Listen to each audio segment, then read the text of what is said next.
आइए इस वीडियो में आपको बताऊं मधुमक्खी पालन के बारे में। पशुपालन के अंतर्गत ही अलग अलग तरह के टॉपिक में बताता जा रहा हूं। मधुमक्खी पालन, जिसको आप मौन पालन भी कहते हैं, इंग्लिश में बी कीपिंग कह सकते हैं या एपीकल्चर कह सकते हैं। सिंपल सा आप दिमाग में रखेंगे, व्यापारिक स्तर पर बड़े पैमाने पर, व्यापारिक स्तर और बड़े पैमाने पर शहद का अधिक उत्पादन के लिए मधुमक्खियों का पालन करना क्या कहलाता है? मधुमक्खी पालन या मौन पालन।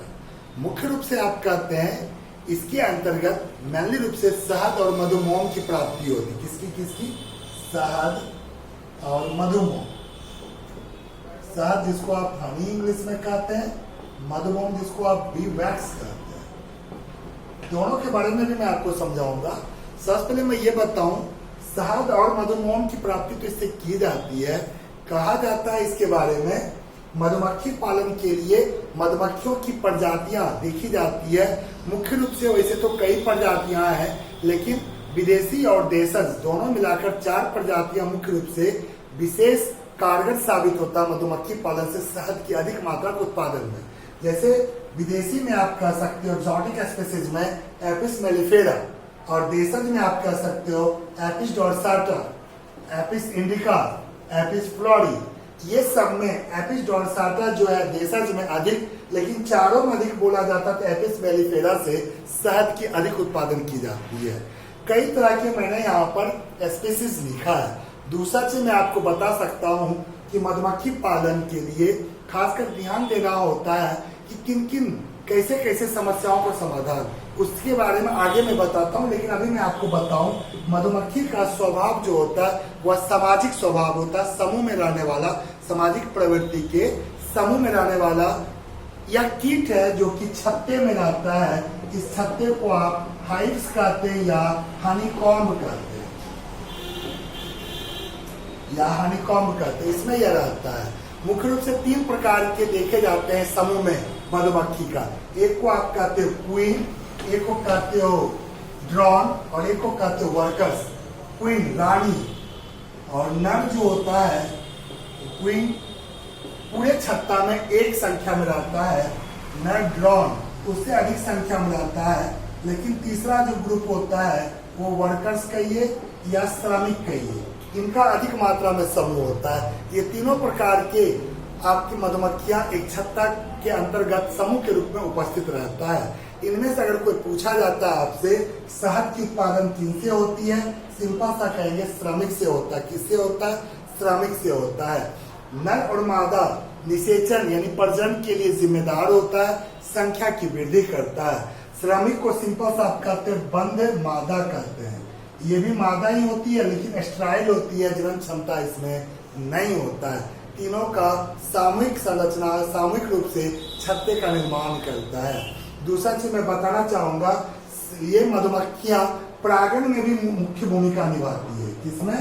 पॉलिनेशन में भी। जब पौधे का पुष्पन होने लगता है, फसली पौधे के पुष्पन के समय अगर मधुमक्खी छत्ते को खेतों में स्थानांतरित किया जाए तो 2 फायदा होता है। फसल उत्पादन के साथ साथ शहद की भी अधिक उत्पादन होती है, क्योंकि उस समय खेतों में परागण क्रिया अधिक होने लगती है मधुमक्खियों की वजह से। इस तरह से मैंने थोड़ा सा ब्रीफ आइडिया दिया। मैं एक और चीज बताना चाहूंगा, मधुमक्खी पालन के लिए किन किन बातों पर ध्यान देना चाहिए।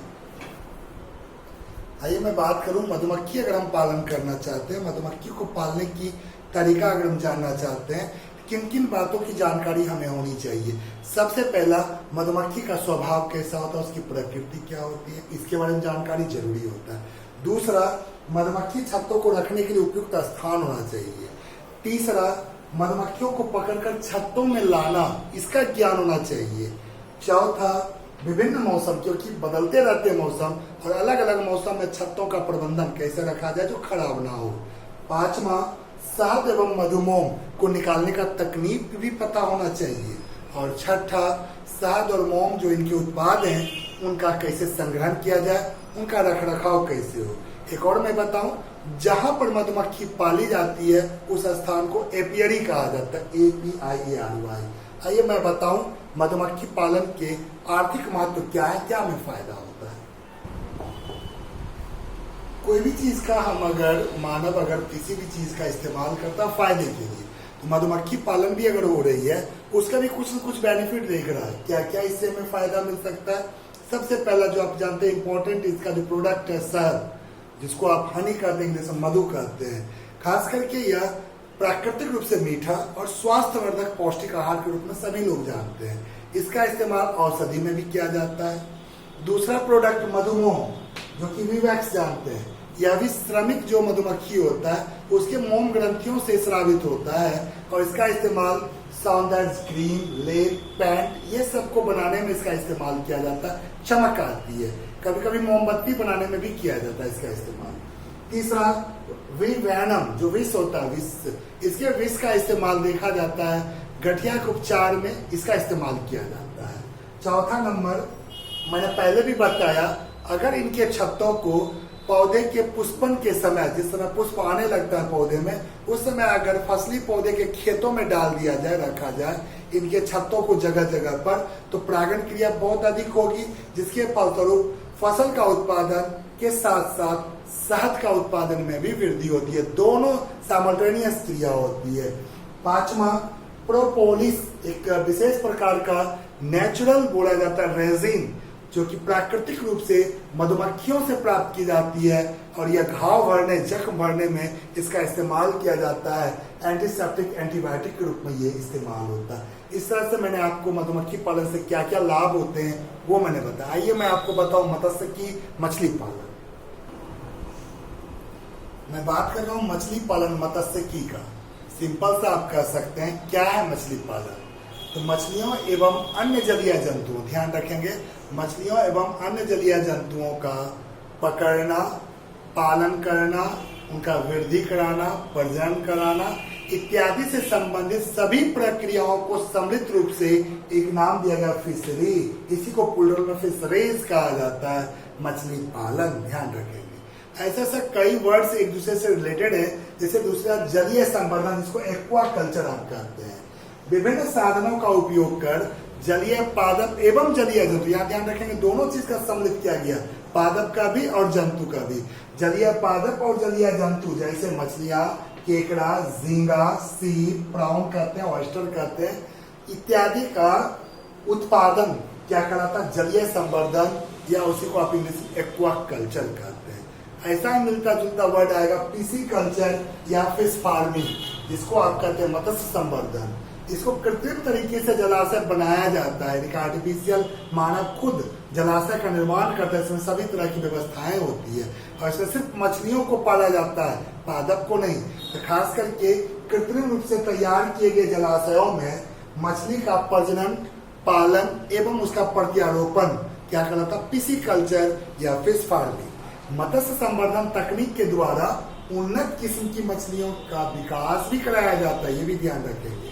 वैसे तो आप जानते हैं कई तरह की प्रजातियां मछलियों का, लेकिन याद रखेंगे लवणीय, अलवणीय, अलवणीय कहते हैं नदी, पोखर, तालाब यानी फ्रेश वाटर पानी को, और लवणीय कहते हैं समुद्री जल को, जिसको आप मेरीन वाटर कहते हैं। तो दोनों तरह के जल में मछली पालन की जाती है, मछलियों को पाली जाती है। जैसे लवणीय जल, अलवणीय जल। अलवणीय फ्रेश वाटर जो फिशेस है, रोहू, कतला, सुइया, गरई, सिंगी, मांगुर, ऐसे से कई मछलियां की प्रजाति है जिसको हम लोग पालते हैं। दूसरा मेरीन वाटर यानी समुद्री जल में, इसमें मैक्रेऑफ है, रूसा, सार्डाइन, पॉम्फ्रेट, ऐसे ऐसे मछलियों को पाली जाती है। एक वर्ड का भी आपने सुना होगा नील क्रांति। नील क्रांति को इंग्लिश में ब्लू रेवोल्यूशन कहते हैं, मत्स्य उत्पादन से ही संबंधित है। आइए मैं बात करूं मछली उत्पादन कैसे की जा सकती है, इसके बातें कुछ। आइए मछली पालन हम कैसे करें।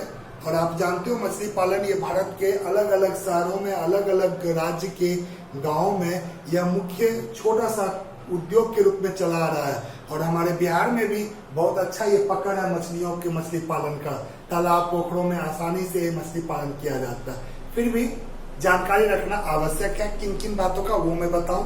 सबसे पहला, पोखर और तालाब जहां पर हम इसको पालते हैं उसका गहरा, अधिक गहरा होना चाहिए, क्योंकि गर्मी में पानी ना सूखे। क्योंकि जब पानी नहीं रहेगा तो मछली नहीं पाल सकते हैं। मछली पालने के लिए पानी आवश्यक है, अर्थात पोखर और तालाब का अधिक गहरा होना आवश्यक है। दूसरा, पानी सड़ा हुआ ना हो, पानी में गंदगी ना हो, गंदे पानी ना हो, क्योंकि ऐसे पानी में मछली जीवित नहीं रह सकती। तीसरा, पोखर और तालाब के चारों ओर ऊंचा मेड़, जिसको भिंडा कहते हैं, वो बनाना चाहिए और पक्की उसकी व्यवस्था होनी चाहिए, क्योंकि बाहर से कभी कभी बाढ़ का पानी ना अंदर घुसे। बाहरी पानी माहौल को, वातावरण को परिवर्तित करता है, इससे मछलियों का जीना दिक्कत हो जाता है। चौथा, पानी में जलीय पादप से शैवाल या छोटे छोटे काई के रूप में उत्पन्न कराना आवश्यक है, क्योंकि यह मछली का भोजन होता है।